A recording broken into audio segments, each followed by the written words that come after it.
Pessoal, esse aqui é o nosso 10º vídeo da série de leitura e comentário da Lei Orgânica do município de Betim. Muito obrigado por ter chegado até aqui. Chegar até aqui mostra o seu esforço e sua dedicação para ser aprovado. Com fé em Deus você será. Não se esqueça de compartilhar os nossos vídeos, de assinar o canal, de clicar lá no sininho, de dar o joinha no vídeo se você gostar. Sem mais delongas, vamos pro vídeo.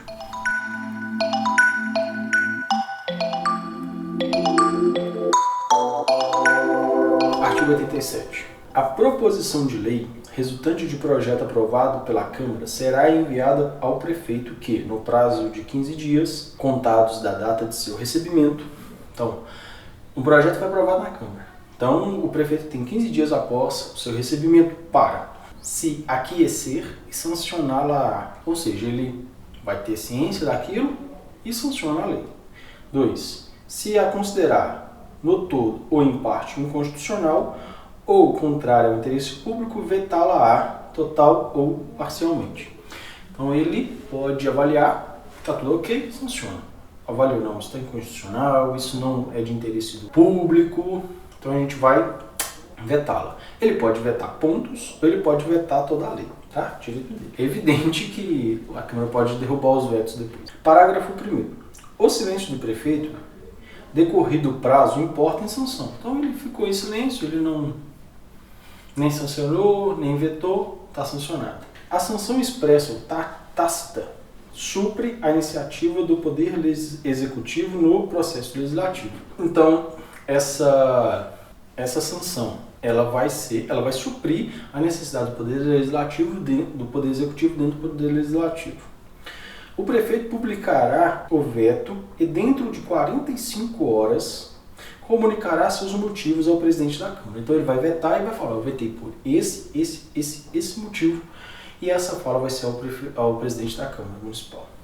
O veto parcial abrangerá o texto integral do artigo, de parágrafo, de inciso ou de alínea. Então ele pode vetar integralmente um parágrafo, pode vetar integralmente um artigo, o seu parágrafo, o seu inciso e sua linha, né? Se for parcial o veto. A Câmara, dentro de 35 dias, contados do recebimento da comunicação do veto, sobre ele decidirá, por processo de votação nominal, e sua rejeição só ocorrerá pelo voto da maioria dos seus membros. Então ele vai ter 30 dias a contar do recebimento para votar. Olha, esse veto vai ser derrubado ou ele vai ser acatado? Vai depender ali, né? O voto vai ser nominal e tem que ter maioria para ser derrubado. Parágrafo 6º. Se o veto não for mantido, será a proposição de lei enviada ao prefeito será promulgada. Se o veto não for mantido, então eles derrubaram o veto. Será a proposição de lei enviada ao prefeito para promulgação. Então o prefeito vai ter que promulgar a lei mesmo ele não querendo, né? Mesmo ele tendo vetado. 7º. Esgotado o prazo estabelecido no parágrafo 3º, sem deliberação, o veto será incluído na ordem do dia da reunião imediata. Então, o veto do prefeito tranca a pauta, até que eles, né, votem e deliberem sobre aquele veto. Sobrestatada aos demais proposições até a votação final, ressalvada a matéria de que trata o parágrafo 1º do artigo anterior, né? Parágrafo 8º. Se nos casos dos parágrafos 1º e 6º, a lei não for, dentro de 48 horas, promulgada pelo prefeito, o presidente da Câmara a promulgará e, se este não o fizer em igual prazo, caberá ao vice-prefeito fazê-lo. Então, o prefeito recebeu lá que o seu veto foi derrubado. Ele não vou fazer nada.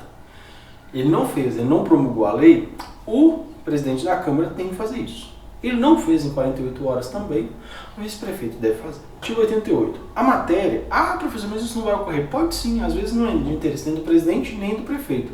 Mas os vereadores se organizaram para aquilo ocorresse. Então, o prefeito simplesmente não quer ter relação, então é uma maneira de obrigar que a vontade da maioria, que a vontade da maioria prevaleça sobre a vontade de alguns. Artigo 88. A matéria constante de projeto de lei rejeitado somente poderá constituir objeto de novo projeto na mesma sessão legislativa por proposta da maioria dos membros da Câmara ou de pelo menos 5% do eleitorado municipal. Então a proposta de projeto de lei foi rejeitada. Ela só pode voltar naquela mesma sessão eleitoral, né, que a gente já viu qual é o período da sessão eleitoral, caso haja um novo projeto da maioria dos membros da Câmara ou por pelo menos 5% do eleitorado. Então já é uma outra forma. O prefeito já não pode fazer, o próprio vereador não pode. Seção 4.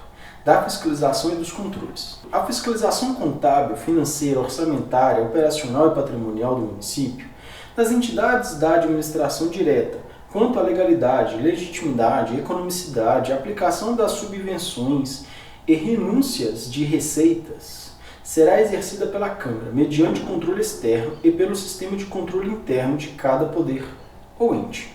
Então a fiscalização contábil, financeira, orçamentária, operacional e patrimônio municipal vai ser exercido pelo controle interno. Tá? Aí vem lá, parágrafo 1º.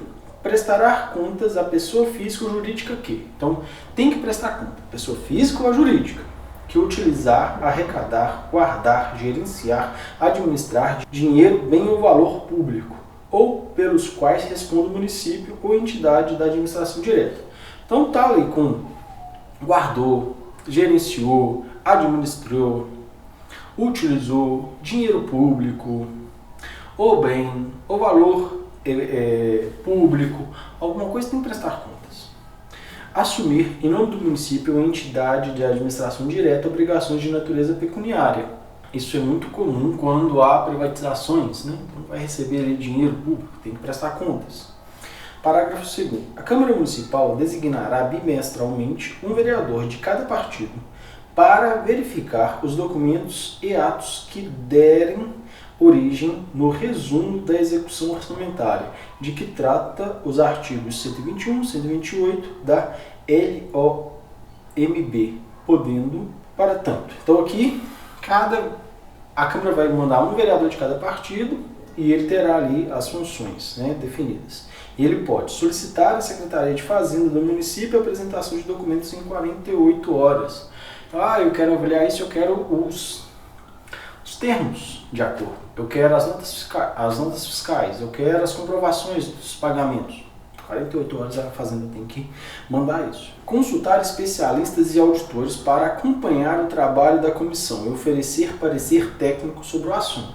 Então ele pode solicitar um especialista. Às vezes o assunto é tão complicado, aquele vereador não tem condição para avaliar. Nós sabemos que normalmente os nossos vereadores não são as pessoas mais bem informadas do mundo. E mesmo que sejam, tem assuntos que são muito específicos de determinadas áreas. Por exemplo, dotação orçamentária, execução, licitação, são processos bastante próprios. Então é bom ter ali um especialista na área para auxiliá-los. Parágrafo 3º. Em caso de ser constatadas algumas irregularidades, a comissão deverá acompanhar relatório detalhado sobre o assunto ao prefeito e à Câmara, para que sejam tomadas as providências cabíveis, de conformidade com a LOMB, que é a Lei Orçamentária do município de Betim. Então, constatou algumas irregularidades, vai mandar para o prefeito, vai mandar para a Câmara, para que aquilo seja resolvido, as medidas cabíveis sejam tomadas. Artigo 90. O controle externo a cargo da Câmara será exercido com auxílio do Tribunal de Contas do Estado. Então, o Tribunal de Contas terá que auxiliar nesse controle externo, que é realizado pela Câmara. Artigo 91. Os poderes legislativo e executivo e as entidades da administração indireta manterão, de forma integrada, sistema de controle interno, com a finalidade de... Então, o controle interno, que tem a seguinte finalidade: avaliar o cumprimento das metas previstas no plano plurianual e na execução de programas do governo e orçamentos. Então, esse sistema de controle interno vai avaliar isso, vai avaliar o cumprimento das metas previstas no plano plurianual, na execução dos programas do governo, comprovar a legalidade e avaliar os resultados quanto à eficácia e à eficiência da gestão orçamentária, financeira e patrimonial dos órgãos da administração direta e das entidades da administração indireta, e de aplicação de recursos públicos por entidades de direito privado. Então, cabe esse sistema de controle interno comprovar a legalidade e avaliar os resultados da administração direta e de entidades da administração direta e aplicação de recursos em setores privados. Também cabe a ele exercer o controle de operação de crédito, avais e garantias e os direitos e haveres. Então, cabe a esse sistema de controle interno exercer o controle mesmo, sobre operações de crédito, da avais, sobre garantias e falar sobre direitos e deveres que estão ali inerentes a esse processo. Inciso 4. Exercer o controle externo no exercício de sua missão institucional, bastante amplo, né? Parágrafo 1. Os responsáveis pelo controle interno, ao tomarem conhecimento de qualquer irregularidade ou ilegalidade, dela darão ciência ao Tribunal de Contas, sob pena de responsabilidade solidária. Então, eles tiveram ciência de um ato criminoso, de uma irregularidade. Eles devem dar ciência ao Tribunal de Contas. Não fez crime de responsabilidade, ou seja, você ajudou naquele processo ilegal. Artigo 92. Qualquer cidadão, partido político, associação legalmente constituída ou sindicato é parte legítima para, na forma da lei, denunciar irregularidade ou ilegalidade de ato de agente público. Então, qualquer cidadão, eu, você, qualquer um, qualquer partido político, qualquer associação legalmente constituída, um sindicato é parte legítima, é legítimo, ele pode fazer isso, denunciar uma irregularidade ou uma ilegalidade. Tá? Parágrafo único. A denúncia poderá ser feita, em qualquer caso, à Câmara ou sobre assunto da respectiva competência, ao Ministério Público e ao Tribunal de Contas. Então, você faz diretamente na Câmara, no Tribunal de Contas ou no Ministério Público, caso você tenha ciência de uma irregularidade. 93. As contas do prefeito relativas à gestão financeira do exercício anterior serão julgadas pela Câmara, mediante parecer prévio do Tribunal de Contas. Então, o Tribunal de Contas já fez ali um parecer prévio. Tá ok? Não, ó, tem ressalvas aí.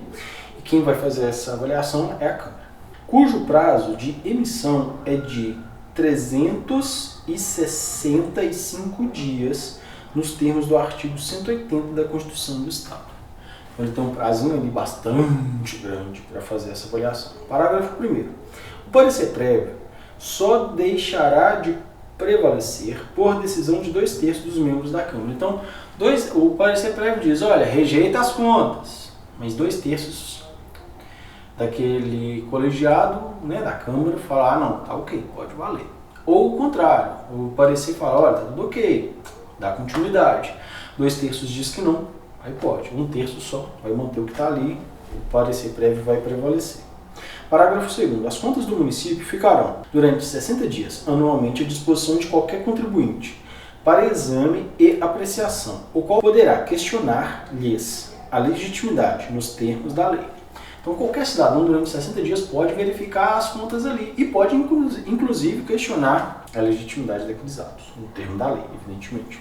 Parágrafo 3º. No primeiro e no último ano de mandato do prefeito, o município enviará ao Tribunal de Contas inventário de todos os seus bens, móveis e imóveis. Então, no primeiro e no último ano. Porque no primeiro que ele está recebendo, no último que ele está deixando para o próximo prefeito. Vai enviar um inventário de todos os imóveis, para ver se houve ali a dilapidação do patrimônio municipal, para ver se não há algum prejuízo. Artigo 94. Anualmente, dentro de 60 dias do início da sessão legislativa, o prefeito encaminhará à Câmara relatório do Estado, em que se encontram os assuntos e as atividades municipais. Então tem que enviar um relatório de todos os assuntos, vai enviar um relatório do Estado que se encontra, né, todos os assuntos municipais para a Câmara Municipal, anualmente. Capítulo 2 do Poder Executivo. Então saímos do Legislativo, agora vamos para o Executivo. Seção 1. Do Prefeito e do Vice-Prefeito. Subseção 1. Disposições Gerais. Artigo 95. O Poder Executivo é exercido pelo Prefeito Municipal, auxiliado pelos seus secretários municipais. Fácil, né? Esse é o executivo em qualquer parte, né? O governador e seus secretários, o presidente e seus secretários. Artigo 96. O prefeito e o vice-prefeito serão eleitos até 90 dias antes do término do mandato de seus antecessores, em pleito direto e simultâneo, realizado em todo o país, para mandato de 4 anos. Eleição normal, né? Parágrafo 1º. A eleição do prefeito importará para o mandato correspondente à do vice-prefeito por ele registrado. Então, o prefeito foi eleito, o vice-prefeito vai junto. É isso que está dizendo. Parágrafo 2º. A posse do prefeito e do vice-prefeito ocorrerá no dia 1º de janeiro, como todos os outros cargos. do ano subsequente ao da eleição. Eleição 2018, 1º de janeiro de 2019, quando se prestará o seguinte compromisso. Então aqui é o juramento, né, do prefeito. Prometo me manter, defender e cumprir a lei orgânica do município, respeitar as constituições do Estado e da República, observar as leis, exercer com legalidade, legitimidade, probidade o meu cargo e promover o bem-estar do povo betinense. Parágrafo 3º. Desculpa pelo meu discurso. Nem sou prefeito ainda. Nem quero. Parágrafo 3º. No ato da posse e do término do mandato, o prefeito e o vice-prefeito e seus vereadores farão declaração pública de seus bens em cartório de títulos e documentos sob pena de responsabilidade. Então, na posse e no término do mandato, tem que ir lá falar tudo que eles têm, fazer um termo, né, de seus bens, tudo que eles possuem. Parágrafo 4º. Perderá o mandato o prefeito que assumir outro cargo ou função na administração pública direta ou indireta, ressalvada a posse em virtude de concurso público e observado o disposto no artigo 48, inciso 2, 3, 4 e 5. Então você se candidatou para prefeito, olha que legal, você se candidatou para prefeito. E no processo tem um concurso público para professor e você é professor. Mas você não é concursado, você pode fazer o concurso, passar e tomar posse e continuar sendo prefeito. Vai lá, vai na fé, quem sabe? A gente não conserta esse município. Ô pessoal, nesse clima a gente termina essa aula de hoje. Muito obrigado, fiquem com Deus. Até muito breve. Não saia sem avaliar o vídeo, tá bom? Compartilhe com seus amigos também que isso ajuda. Assine o canal, fiquem com Deus. Até muito breve.